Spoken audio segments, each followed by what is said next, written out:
Racist Karen calls the cops on my cousin, so I get her business closed down.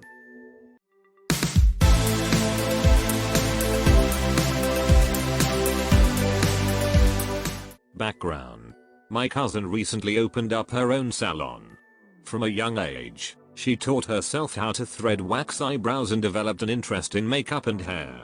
Everyone in our extended family would go to her before events and on a monthly basis for their threading, waxing, hair and makeup needs. In 2020, she had a full-time job, non-salon related, but decided to renovate the basement of her home to create a small salon space.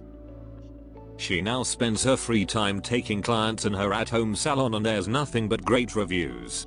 Her sister helped with the renovations and now helps her with marketing the business, social media, community pages, and I help with the finances, budgeting, price setting. We all support her and are really proud of her. The salon is our baby. We are now in the middle of a pandemic and this greatly affected her salon business. As a result, she implemented safety measures and our small team made sure to keep up with COVID regulations in our city. This included having one customer inside at a time, doing temperature checks, making masks, face shields and gloves mandatory, wiping down the salon after each client, etc. Also, when our city was in lockdown, the salon was closed as it is not an essential service. Incident. Our city is once again in lockdown since the end of December to the end of January. The salon has been closed since the lockdown began.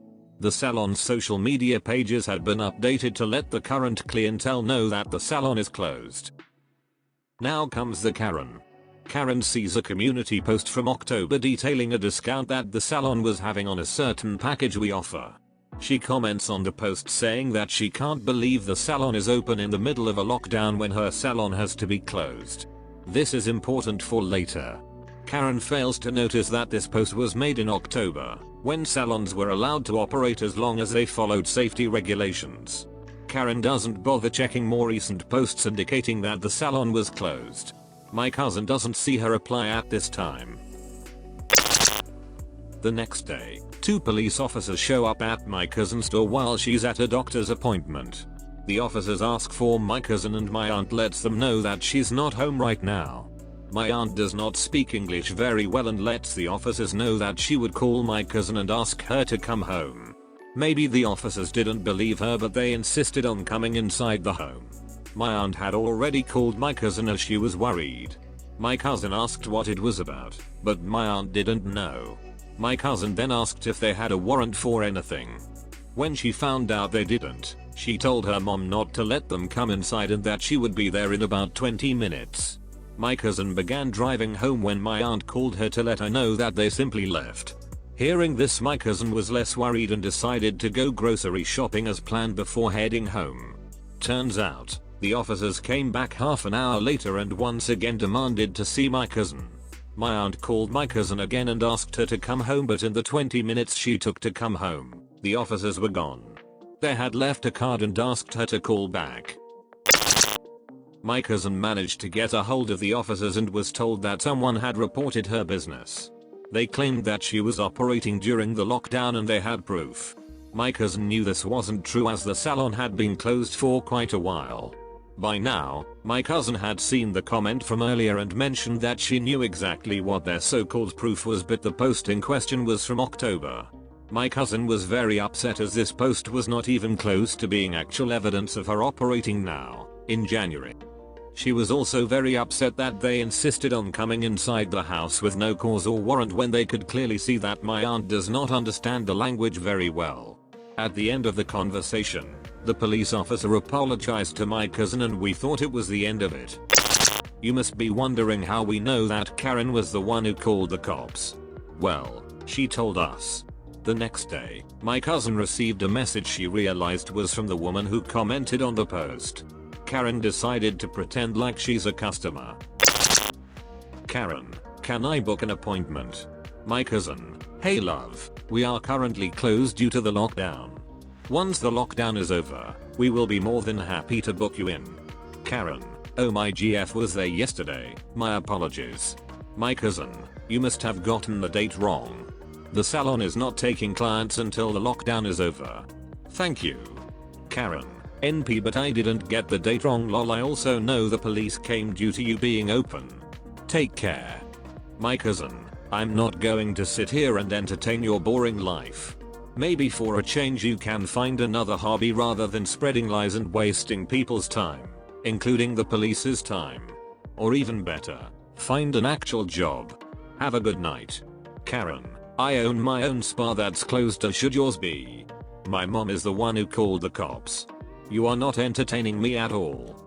Go back to your own country instead of fucking with ours. My cousin decided to block her at this point. My cousin was happy this was all over.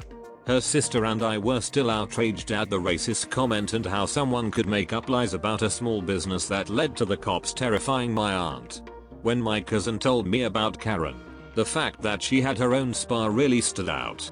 I did some digging. Revenge. Turns out Karen runs her own spa out of her house. Doing some more snooping, I found reviews from her clients on her business page that were posted on days that the city was under lockdown. The reviews could be from clients who received services before the lockdown and only now had a chance to write a review. To be sure, I found Karen's Instagram page. I decided to use her own trick against her. I created a new account with a generic name and followed her page so she couldn't see that I was related to my cousin. I then messaged her to ask about the prices for her services. Me. Hey, I love your pics. I was wondering how much you charge. Karen. Hey girl, thank you so much. What service are you after? Me. I'm really interested in the BB Glow facial. Karen. That's awesome. My biggest seller for sure. Normally it's $125, but it's on BOGO, so you pay for one session and get two. Me. That's such a great deal compared to others. When is your next available date? Karen. Where are you located? I can't have people come to me in lockdown, but I travel to my clients. Karen was not operating from her home location due to lockdown restrictions, but was traveling to her clients' homes, which is still against regulations. I then made up a lie about my home not having adequate space and asked for her address so we could meet up at my friend's place somewhere between her and I's locations. She foolishly told me her address. During this time, I also tried joining other community groups that she was a part of. In one particular group, people in the community were promoting their small businesses. She had recently made a post about discounts on her services for the month of January. I immediately went online and submitted a report about her business still operating, including screenshots, her address, full name, etc. A few days passed by and I had forgotten to check up on it as I was busy with life again. I saw the incident report number on a sticky note I had on my desk and decided to check in. Apparently, this was not Karen's first offense. Karen had already been fined $750 for having a client in her home during the first lockdown in my city. After being fined, she decided to change her business model and go to the client's home instead. Now, she was fined $10,000. I was still following her on Instagram, so I decided to check it out. She had gone on a rant about how she was going to do very bad things to the person who reported her. She also mentioned that she was no longer allowed to run her business. I'm not sure what type of ban the regional police put on her, but I immediately deleted the account and exited the groups I had joined earlier. At the end of the day, Karen got what she deserved and I fulfilled my dream of pretending to be Sherlock Holmes. If you liked this video, make sure to like and subscribe and turn on those handy notifications.